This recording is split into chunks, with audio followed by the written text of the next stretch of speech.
Shalom, party people, and welcome to the 12th C. I guess it's what, February 3, 2023? It is. Rocking 54-pound rucksack at 5:15 in the morning with Mr. JD Stone on my right. Say hello to the internet, Mr. JD Stone. Good morning, internet. It's absurdly cold today. Yeah. What'd you say it was, like 17 degrees? 17 degrees. Oh, good gosh. Yeah, I can see the ice on the pond.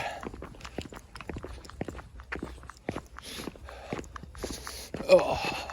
And in all honesty, surprised that the iPhone's not picking up a little bit of our renditions, because at least we had. Oh, okay, well, it's on the horizon, that full moon, basically. With it on that hill crest over there, we may not be getting much. I don't know if you can. There we go. Southern trees. Yeah. It doesn't help being in the foothills of the Ozarks either, where your horizon's 15 degrees higher than it should be, if not 30, depending on what part of the valley you're in. Which is why this is a great area for rucking. Yeah. You talk to people who aren't from here, it's like, you ruck march on the road? Like, oh, yeah, because we got all the hills. I think the only piece of flat real estate that's around here is like $4 million just for the land. Yeah.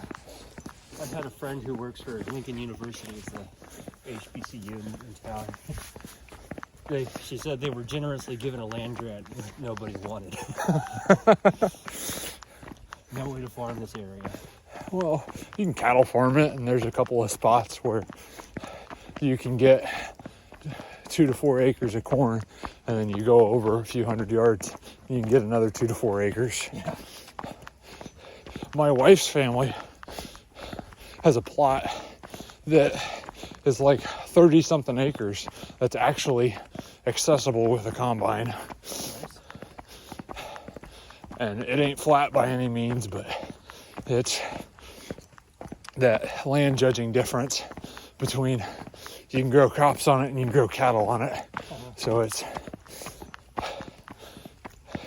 more advantageous to put the crops, because the concept is crops first for your profitability, and if you can't do crops, then you do cattle, and if you can't do cattle, then you build a house on it. Right. In that order. Which, I come from East Texas, which isn't like flat, but compared to this it sure is, because instead of the foothills of the Ozarks, Northeast Texas is basically Southwest Arkansas, Northwest Louisiana, and you're either in the bog or the swamp, because the humidity is at 400 million%.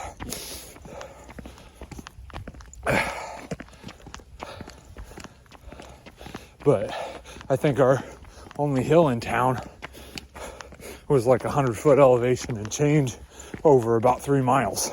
Yeah. So East Texas is kind of like a bayou. It's getting there. it for sure is getting there. I spent plenty of time in West Texas. That's so flat, you can stand on a coffee can and see the edge of space. Yeah. When I enlisted, I went to the recruiting office for a class on land navigation and in the area, because this was in New Mexico. It was East New Mexico, about 10 miles from the Texas border. Yeah, so it's still pretty flat. It's still in the area. It's still in the same. But you can see the mountains though. No, we could not. You could not. Okay. But not that part of New Mexico. No, it was awful part of New Mexico. So the recruiter that was teaching the class, he was a tanker. He busted out a military map of the area to show us land features. And he could do that because there's an Air Force base right there. So they had those maps. So he wanted to show us the features of spurs and saddles and depressions and all these things. So those were pebbles, right? With how flat it is out there? Well, you looked at it, you can tell on those maps what those are because of a clustering of elevation lines. Yeah. You know, they draw a line for every elevation change of So many feet. however much, yeah, so many feet. The lines on that map were spaced so far apart, there were no features. That's why I threw out the whole pebble thing. Is, oh, hey, look, a bird pooped here. It's a little bit higher. Yeah, that was basically it. He said, forget it, we can't teach on this. But that was an excellent place for the Air Force because they could train their pilots and Yeah. they couldn't run into anything. Except for the ground, I guess. Yeah. But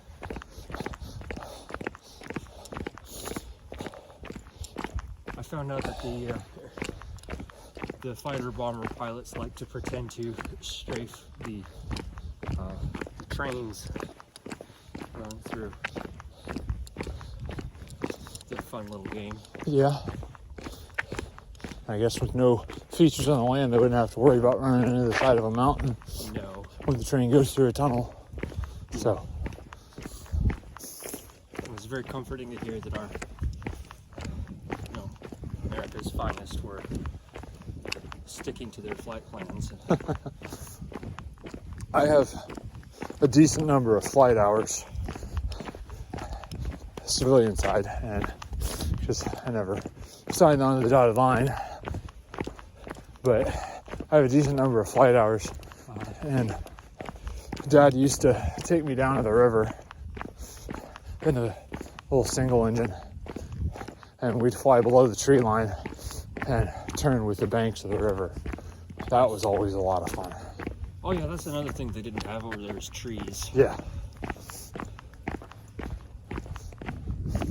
Those you can see on the map from, just Space. green. There's green. Yeah. That's a tree. There wasn't any green on that map either. A little bit here. Oh. At least we're going downhill now. Yes, Jake was huffing and puffing because we were going up quite a. And not the fun kind of puffing and puffing. It's like the miserable kind. Yes.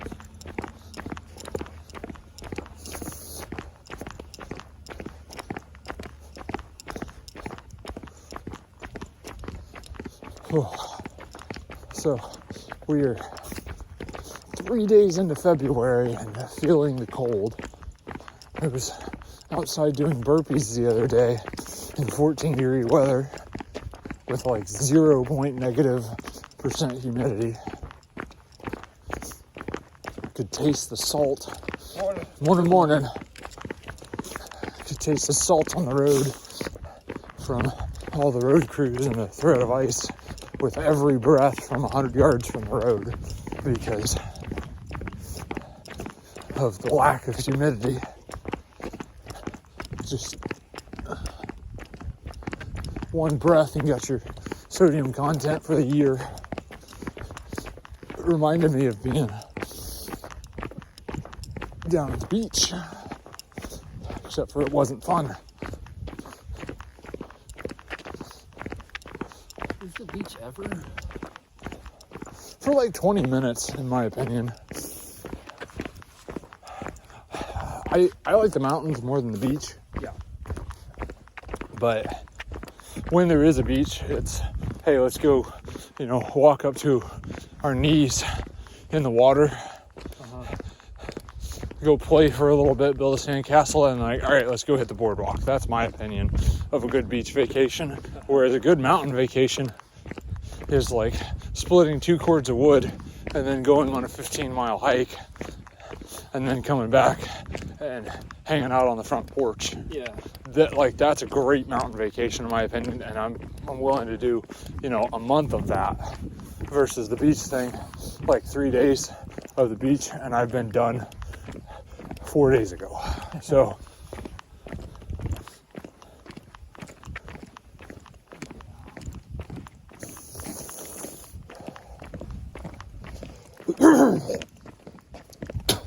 Homemade gummy bears.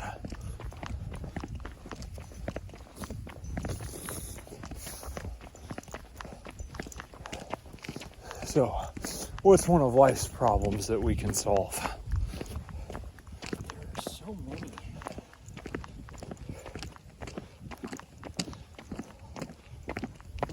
I'm running into the problem of listening to people theorize and talk about what's actually wrong with the world and what's the solution, which we are in no way qualified to know because, being civilians and not working in our area of expertise, we don't actually know those problems. I don't think a lot of the experts really know the problems either, to be honest. They don't, but at least they're the ones who spend most of their time thinking about these things. So they're at least several steps ahead of the layman. Hopefully. And then, And I would say many times you're correct. and then even if they did know, if they had all the best sources and they could know, not in any position to change it. So somebody told me that I needed to be careful for my country because of that January 6th coup. I thought, what am I going to do? So, to me, one problem is being aware of what you can do. And doing that instead of wasting your time and everybody else's energy lecturing people. Because you saw a 2-minute Fox News segment. That makes you an expert. People think it does now. Well, I really liked the Freedom Tunes cartoon, I guess a year and change ago, where they were spoofing literally every news agency, where the news anchor was like, and welcome back to the echo chamber. Today we're talking about, like, okay, yeah, we get it, thank you. Well, for news, that's because people who watch any particular network, they're there for a specific thing. Yeah. And if they don't get that specific thing, I need you to tell me what to think. Yeah.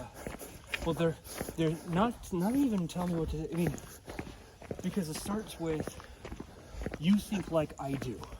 Hopefully. You confirm all of my biases and you make me feel good about myself. That I am a good person because I have the same opinions. And then when something new comes up, okay, what does my tribe think about this? Yeah. I'm not going to measure something against my own values or something. I'm actually just going to do what my tribe says to do. Which was a helpful impulse if you're living in a small tribe. Yeah. And your need is to get along with everybody. When cooperation is more important for survival, that's great.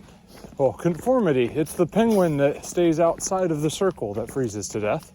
Yes it is. So there's a lot to be said for group cooperation and getting along. But when your groups are millions of people big and you like to think of people outside of your group as the enemy,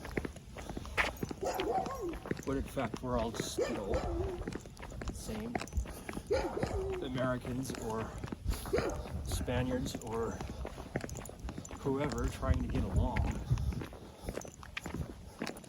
it causes problems. I like how you threw the Spaniards in there because of my 6 subscribers from Spain. Yes. That's very kind of you, sir.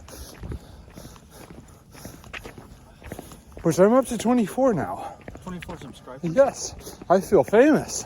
That's good. I know.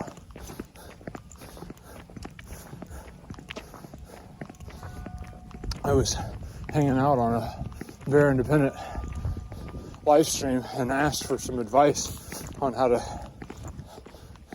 make my channel something of substance because I'm still not happy with the videos that I'm producing, and he gave me the answer that I know I needed, which wasn't anything different than what I heard, which just confirms to me, like, okay, yeah, I'll just double down. So just keep pressing record and get in the reps and sets and get used to talking to the camera. And brilliant idea that he summed up in 3 sentences what everyone had been taking 30 minutes to tell me. Right. Is write down some bullet points on a note card and come up with the title of your video first. Like, oh, okay, that's nice. Obviously not what we're doing here, but yeah, for like general purpose, it's like, oh man, that's brilliant. Thank you, Mr. You shot literally 10,000 videos. I think you know a thing or two about that, so greatly appreciate that advice, Mr. Barry, if you're watching, which I'm tickled pink if you are, although I don't blame you. 16 minutes into us rambling if you had ditched 18 minutes ago. So he's probably busy. he probably is. Although I've already given this dude one shout out in another video, but Mr. Angry Viking Therapist is my follower who has the biggest following. Dude who does that EMDR therapy where they're treating PTSD in way less sessions, where they're tracking eye movement. And I was reading up on that the other day, and that's impressive stuff. I'm not saying it's the true end-all be-all for everything, but apparently there's a lot of leaps and bounds being made in treating PTSD with that type of therapy. Yeah. Yes, it was recommended, which doesn't make any sense to me, but those are some experts that have spent a lot of time thinking about that problem, and they're several steps ahead. Now, R.L. Stine of Goosebumps and Fear Street fame has the same or a similar creative approach to his books. He comes up with the title first, and then writes a book about it. He says that he has had several really great ideas that he has not been able to make a title for, and he scraps those ideas. It is about a marketing thing as much as it is about creating a good story, because distribution is very important. But a title can also, get juices flowing.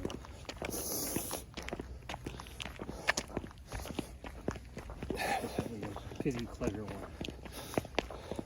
Makes sense. So, back on the echo chamber and being in lockstep with what your tribe thinks.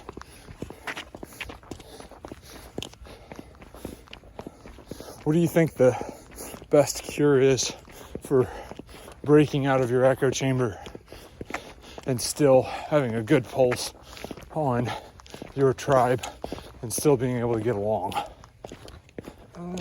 You have to listen to the other side, but actually listen. There's two problems in that. One is it takes your time. If you're only listening to Glenn Beck on radio, or you're only watching Fox News, then that only takes up so much of your time. If you stop and say, wait, what does NPR say about this? Or what does CNN say about this? Or what does somebody else? You have to go look for it. And that takes your time. And then consuming it takes your time. And then thinking about the differences between what you heard takes your time. So it's a much more intense process. The other thing is, it is very difficult to listen to somebody that you very strongly disagree with, because it's so easy to see their inconsistencies. To say, yeah, but that doesn't match with what you said over here. Or that doesn't match with what I know from my own experience. And so you just want to argue with them, and you can't do that. You have to put your ego down, and you have to assume that they know something that you don't. So listen to listen, not listen to refute. Right. And actually, that was one of Jordan Peterson's 12 rules, is, you know, listen to people with the assumption that they can teach you something. And then I think it's assume kind the of, other person knows something you don't. Exactly. yeah, that's it. That's what it is. Yeah. You're good. And I was just listening to Jordan Peterson this morning, so that. What I do find a little bit frustrating about him is that he will sometimes, in his conversations with a Kathy Newman or a Helen Lewis, he does quickly assume that he knows what they think, how they think. I think ideologically possessed is the words that he uses. Well, Which doesn't mean you can't pattern recognition.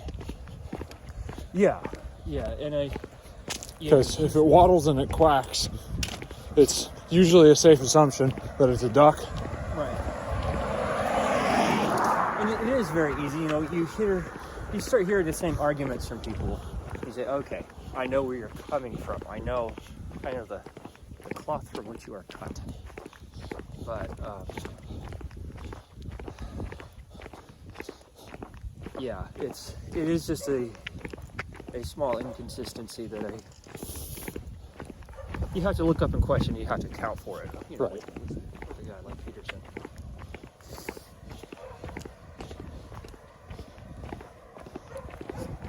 I mean, at minimum,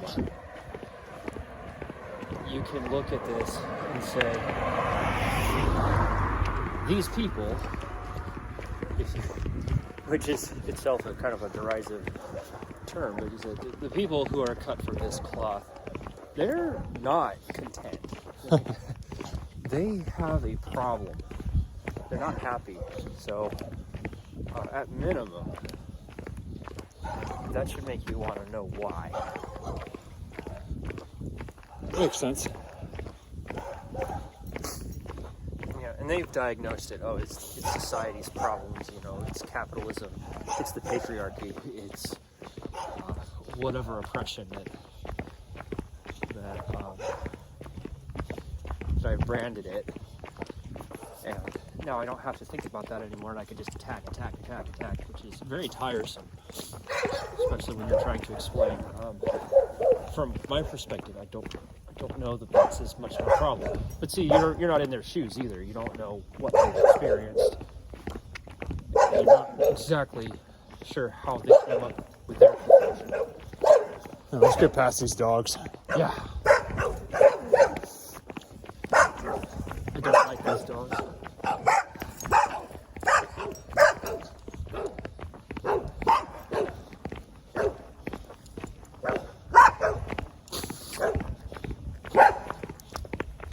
I do not like these dogs that bark. They do not sound much like a lark.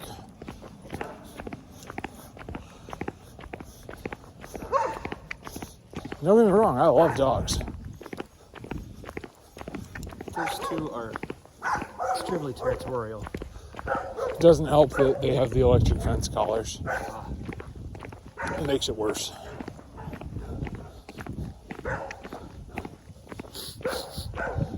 Probably keeps them from getting run over, though. Maybe. Who knows? But yeah, it doesn't help when a person is not willing to listen to you. But yeah, you do need to think about why they are so discontent. Yeah. Well, And sympathize with them. If you offer a little bit of empathy and say, wow, that sounds like a really rough problem, you buy yourself a lot of goodwill. yeah. Well, what is it that Gorsuch says in Darth Bane? Agree with somebody and you gained a friend for the night. Cross them and they'll hate you for weeks. Sounds about right. So,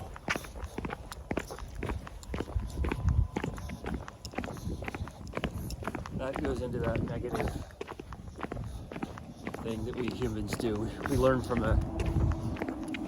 negative experiences a lot faster. Yeah, well, negative emotion is very powerful. Pain lasts a long time, so. But as far as like breaking people out of their echo chambers, there's a podcast I really like called Remnant Radio that is on the religious side of things, but they have a desire to break people out of their theological echo chambers, and they bring in all these differing viewpoints within the Christian sphere, and just like, hey, we want to hear you out. What do you have to say? You know, this one topic on the pre-wrath, post-tribulation rapture. What does that look like? And they hashed out. Okay, well, here are some things that disagree with your viewpoint. How do you counter that? Oh, that's interesting. And like, that's all they do. They don't try and prove somebody wrong. They don't try and spew hatred. Now, if someone's teaching something that is outright heretical, that is contrary to the gospel, they'll call them out on it. And I greatly appreciate that. But they're like, hey, there's a lot of wiggle room on these tertiary issues that nobody cares about. And let's expose people to some things that they're gonna disagree with. And that's okay. Yeah.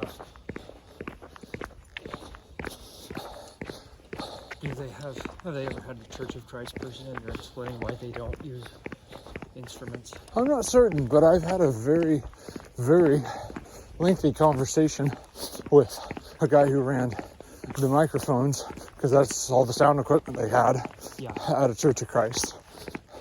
And I was like, wow, your job's easy. You only have one microphone to worry about. And, you know, we traded verses back and forth on, you know, instrumental worship versus non-instrumental worship.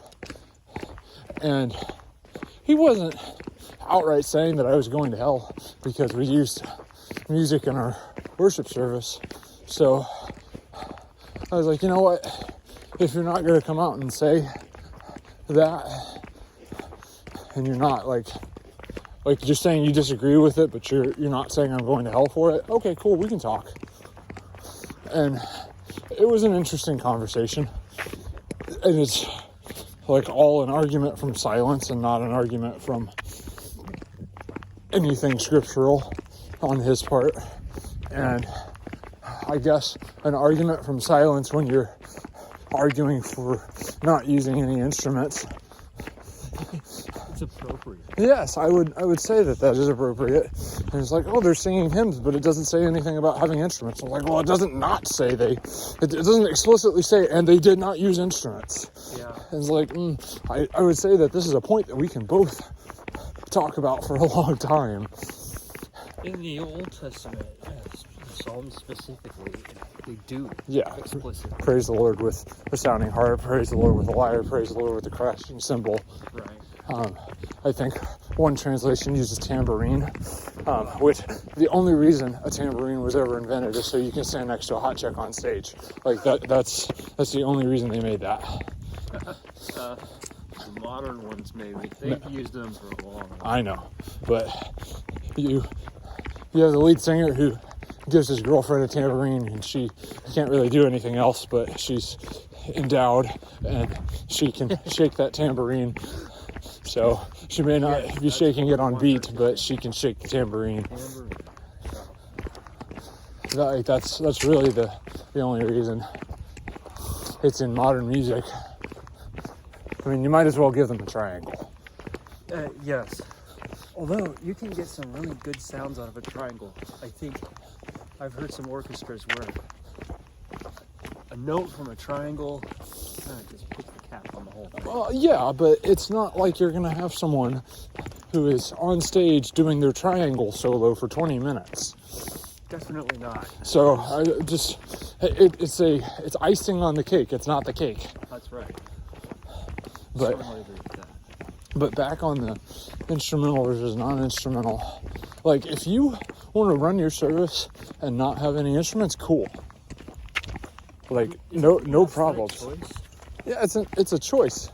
It's not a To make that a key element of your whole denomination is Yeah. a little bit extreme. But like I'll bring up that verse, and there's others too. But that one's like your most prominent one. And they're like, oh well, that's old covenant stuff. And it's like, okay, is murder old covenant? You know, is adultery old covenant? Well, Because we still hold those things as wrong. the stakes seem pretty low, though. Like, oh, is Jesus gonna say, you confessed my name, not that your works bought salvation, but you lived a life that reflected salvation. Well, if you have no works, sanctification, then James says your faith is dead. Yeah. So But not even that Christ needs to know. Yeah. He's just like, yeah, you're one of mine. So, dang it. Oh, You used the xylophone one time? I tell you what, that harmonica just blew it for me. Yeah. Couldn't do it, man. Or even, you led some people astray by letting them play music. What? I'll tell you, you had that hot chick on stage with the tambourine, and that made some people lost. So no. But even then, that'd be a lust issue. Right. It's not a music issue. I know. I'm just trying to be facetious more than anything else. Yeah, but it does make the point. It's like, music? Yeah. Well, and music is powerful. Don't get me wrong, it can change someone's mood. It's been shown that it alters your brainwaves in tenths of a second by playing a song. So, and I sometimes resent being manipulated like that. why do you think department stores spend so much money on their music tracks? Yeah, because they get a return on that investment. Yep. Why do you think political campaigns use all of those patriotic songs? Well, that's different when a politician hires a musician to perform at their rally. But you're exactly right. They'll use inspiring music. Why do you think we sing cadence when we march in the military? Because you can't have your headphones in. That's why. Well, no. But it effectively, you have the unification of your tribe, bringing back to a prior conversation. Yes. But you have something to get your mind off of it, and then you are giving a rallying point for the individual to summon up that strength, and like, hey, everyone else is embracing the suck, maybe I can too. But we do it in a sing song. Yeah. You don't just sound off. Right. You do it in a tone, and there's a reason for that. On top of being able to hold the rhythm of your march. Right.